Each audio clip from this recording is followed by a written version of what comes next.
Good morning, student. Today we will discuss about solubility of gas in a liquid. देखो बच्चों, आज हम लोग का जो टॉपिक होगा वह topic solubility of gas in a liquid, यानी कोई भी गैस वाटर या किसी भी लिक्विड में कैसे डिसॉल्व होती है, इसके बारे में हम लोग डिस्कस करेंगे। ठीक है, एग्जाम्पल के रूप में अगर हम लोग बात करें कि many gases dissolve in a water, water में ढेर सारी गैसेस डिसॉल्व हैं। ठीक है, like oxygen dissolve only to a small extent in a water. जो आपकी ऑक्सीजन गैस है इस स्मॉल अमाउंट में आपके वाटर्स में डिसॉल्व है। It is this dissolved oxygen which substance are all aquatic life. On other hand, hydrogen colloid gas HCl is highly soluble in water. Solubility of a gas in a liquid is greatly affected by the pressure and temperature. जो solubility of a gas in a liquid वह affected होती है temperature और pressure की वजह से। क्यों भाई? क्योंकि आपको पता है कि solubility of a gas decreases with increasing the temperature. Solubility of gas decreases with increasing the temperature. इसका एग्जांपल एक हम बताते हैं। ठीक है, आपको पता है कि गैसेस मॉलिक्यूल्स में इंटरमॉलिकुलर फोर्स ऑफ अट्रैक्शन सबसे ज़्यादा होती है। ठीक है, as comparison to liquid and solid. हमको बात करना है gases dissolve in a liquid, यानी सॉल्युबिलिटी हम लोग पढ़ रहे हैं गैस की, किस में? तो लिक्विड में। तो आपको पता है कि गैसियस मॉलिक्यूल्स के intermolecular force of attraction कम होने की वजह से इसमें एंटर मॉलिकुलर स्पेस ज़्यादा होती है, और जैसे ही इस मॉलिक्यूल्स को हम लोग टेम्परेचर इंक्रीज करते हैं तो इसके जो बीच का जो बॉन्ड फोर्स ऑफ अट्रैक्शन वो और भी कम होता जाता है और इसके मॉलिक्यूल्स रैंडम मोशन करने लगते हैं, यानी उससे पहले से ज़्यादा और भी ये स्वतंत्र गति कर सकते हैं, जिसकी वजह से यह मॉलिक्यूल्स दूर दूर हो जाते हैं। दूर दूर होने की वजह से इसकी सॉल्युबिलिटी क्या होने लगती है? डिक्रीज होने लगती है।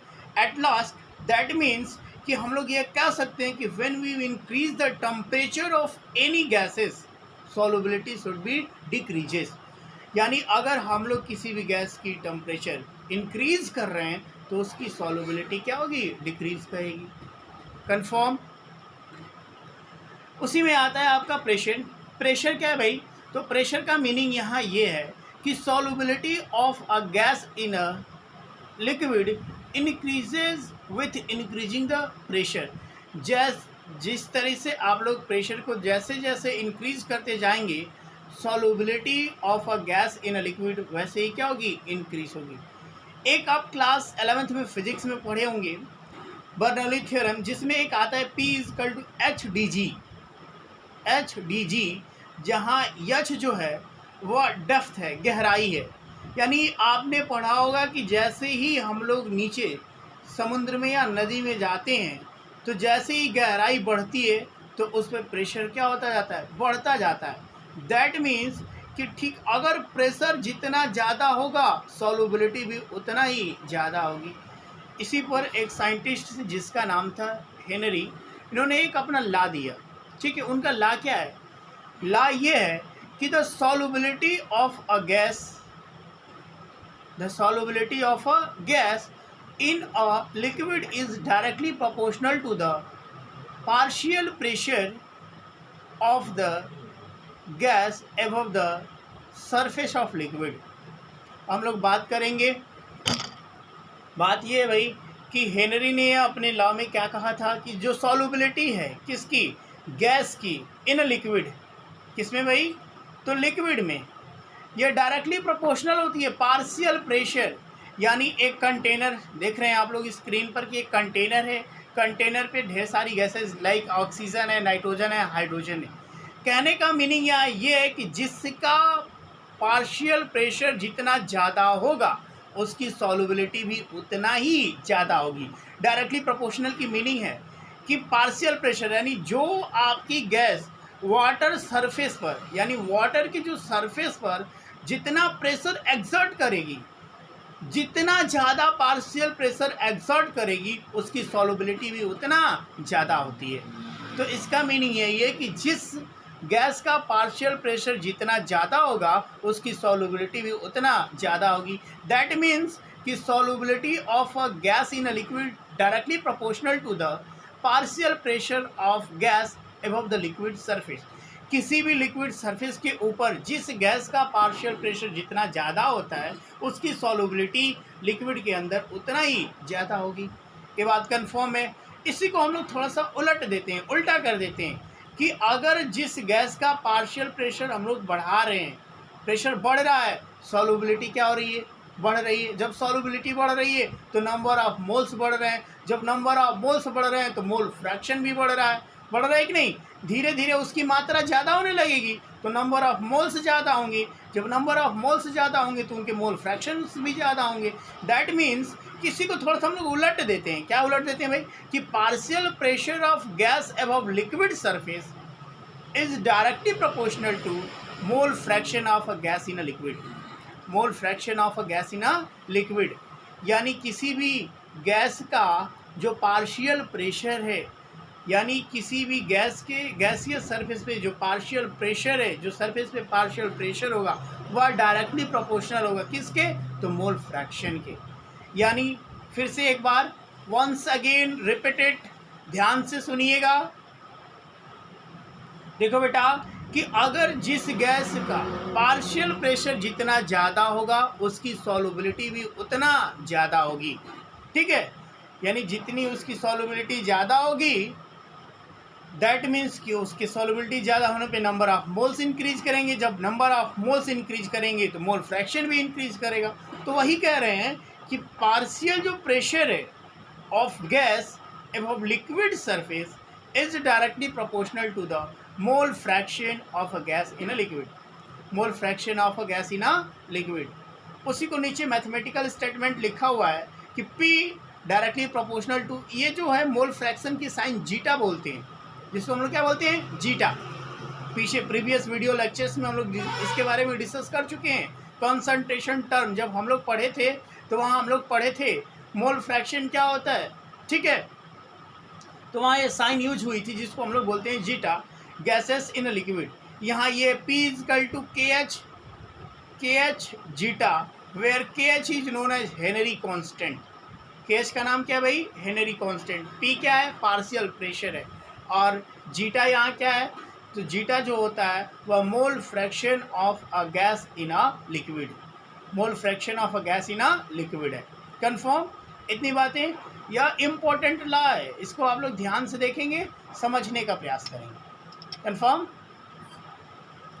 देखिए, यानी P equal to K H x, जहाँ आपका P को हम लोग पार्शियल प्रेशर ऑफ गैस बोलते हैं, के एच को बोला जाता है हेनरी कॉन्स्टेंट, और जीटा को हम लोग बोलते हैं मोल fraction of gas in a liquid. ठीक है, मोल fraction of a gas in a liquid. Confirm? के एच की यूनिट क्या होगी भाई? के एच की यूनिट वही होगी, क्योंकि आपको पता है कि जो मोल फ्रैक्शन है यूनिटलेस क्वांटिटी है, तो के एच की वही यूनिट होगी जो आपके प्रेशर की होगी।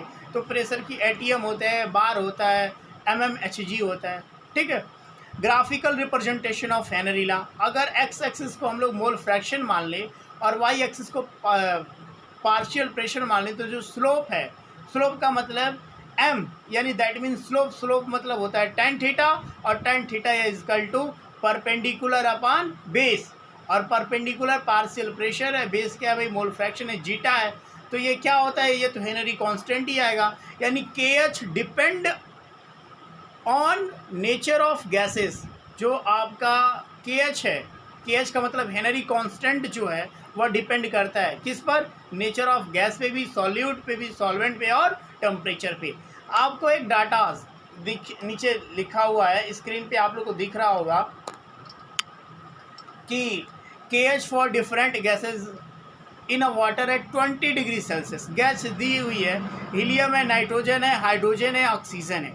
के एच की वैल्यू दिया हुआ है, यानी हीलियम की 144.97, नाइट्रोजन की 76.48, हाइड्रोजन की 69.16 और ऑक्सीजन की कितना है तो 34.86। ये आपके डाटा नीचे लिखे हुए हैं। इससे पता चल रहा है, क्या पता चल रहा है भाई, कि जिस गैस की KH वैल्यू यानी KH हेनरी कांस्टेंट की वैल्यू जितना ज़्यादा है उसकी सॉल्युबिलिटी भी उतना कम है। कैसे भाई? The higher is the value of Henry law constant lower is the solubility of a gas in a liquid. कहने की मीनिंग ये है कि जिस गैस का हेनरी कांस्टेंट की वैल्यू जितना ज़्यादा होगी उसकी solubility gas in a liquid उतना ही कम होगी। क्यों भाई? क्योंकि आपकी जो जीटा है यानी जो मोल फ्रैक्शन है वह इनवर्सली प्रोपोर्शनल होता है किसके? हेनरी कांस्टेंट के। हेनरी कांस्टेंट की वैल्यू बढ़ाएंगे तो मोल फ्रैक्शन ऑफ गैसेस क्या होगा? डिक्रीज होगा। और जैसे ही mole fraction of gas that means कि टेम्परेचर इंक्रीज करेंगे, और जब जैसे ही टेम्परेचर इंक्रीज करेंगे तो गैसेस की मात्रा कम होगी। जब गैसेस की मात्रा कम होगी तो उनकी सॉल्युबिलिटी भी क्या हो जाएगी? डिक्रीज हो जाएगी। देखिए इसका एक्सप्लेनेशन स्क्रीन पे दिख रहा होगा आपको कि टेम्परेचर इंक्रीज करने पर हाई यानी KH की वैल्यू इंक्रीज करेगी। जब KH की वैल्यू इंक्रीज करेगी तो आपके गैसेस मॉलिक्यूल्स टेम्परेचर देने पर ये इनके फोर्स ऑफ अट्रैक्शन कम होगी और इसके मॉलिक्यूल्स की एनर्जी ज़्यादा होने की वजह से ये रैंडम मोशन करेंगे। जब ये रैंडम मोशन करेंगे तो इनकी सॉल्युबिलिटी यानी मोल फ्रैक्शन ऑफ गैस डिक्रीज करेगा, और जैसे ही डिक्रीज करेगा तो इसकी सॉल्युबिलिटी ऑफ गैस क्या होगी? ऑटोमेटिक ही डिक्रीज करने लगेगी। यही कारण है it is due to this reason that quadratic species are more comfortable in cold water rather than warm water. आपको पता है कि अगर आपका वाटर ठंडा होगा तो उसमें ऑक्सीजन की मात्रा ज़्यादा होगी। दैट मीन्स कि उसमें आपकी ऑक्सीजन ज़्यादा सॉल्युबल होती है और जो भी क्वाड्रेटिक एनिमल्स होंगे उनको सांस उस लेने में कोई प्रॉब्लम नहीं होगी। अगर वही आपका वाटर वार्म है, गर्म है, तो उसकी सॉल्युबिलिटी इंक्रीज करेगी। यानी सॉरी, अगर आपका टेम्परेचर ज़्यादा है तो सॉल्युबिलिटी डिक्रीज करेगी यानी सॉल्युबिलिटी ऑफ गैसेस डिक्रीज करेगी, जिसकी वजह से उस वाटर में आपके ऑक्सीजन की मात्रा कम होगी। जब ऑक्सीजन की मात्रा कम होगी तो जो उसमें क्वाड्रेटिक स्पीसीज है उनको रहने के लिए क्या होगा? दिक्कतें पैदा होने लगेगी। तो यही कारण है क्या भाई कि जो आपके जितने भी कोल्ड वाटर में यानी कोल्ड वाटर में जो क्वाड्रेटिक स्पीसीज यानी जो पानी में रहने वाले जीव जंतु हैं वो ठंडा पानी में रहना पसंद करते हैं, जबकि गर्म पानी में नहीं। ठीक है, इस पे प्रेशर की क्या इफेक्ट है भाई?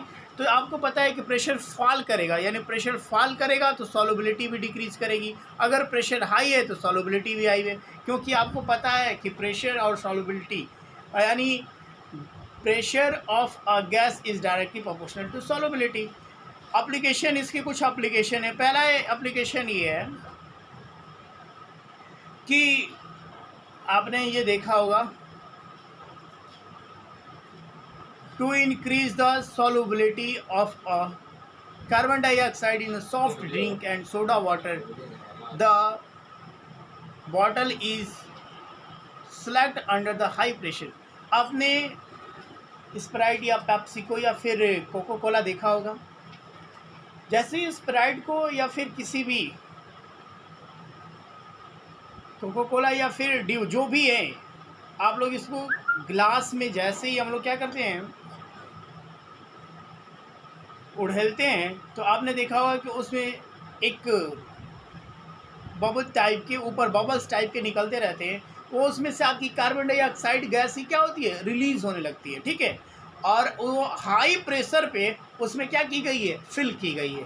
ठीक, इसी तरह से आपके deep in a deep sea driving scuba drivers होते हैं, माने जितना नीचे जाएंगे उसमें नाइट्रोजन की मात्रा ज़्यादा होती है, यानी तो वो आपके जितना नीचे जाएंगे उसमें सॉल्युबिलिटी ज़्यादा होगी, और जब ज़्यादा होगी तो ऊपर सफ़र करेंगे तो उनको दिक्कत होने लगेगी।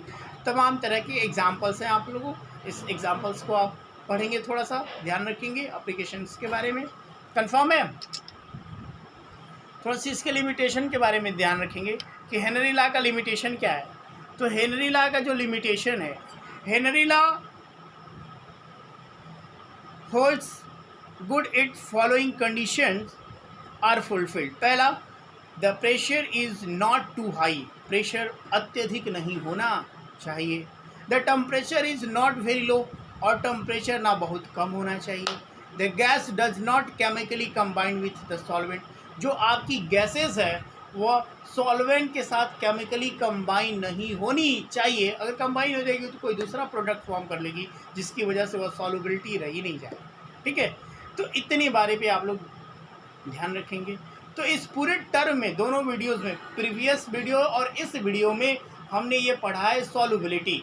और इस सॉल्युबिलिटी में पहला पॉइंट था सॉलिड इन अ लिक्विड, और second one gas in a liquid, जिसमें Henry law is the important point of this topic. ठीक है, तो इसको आप लोग प्रिपेयर करेंगे। ठीक।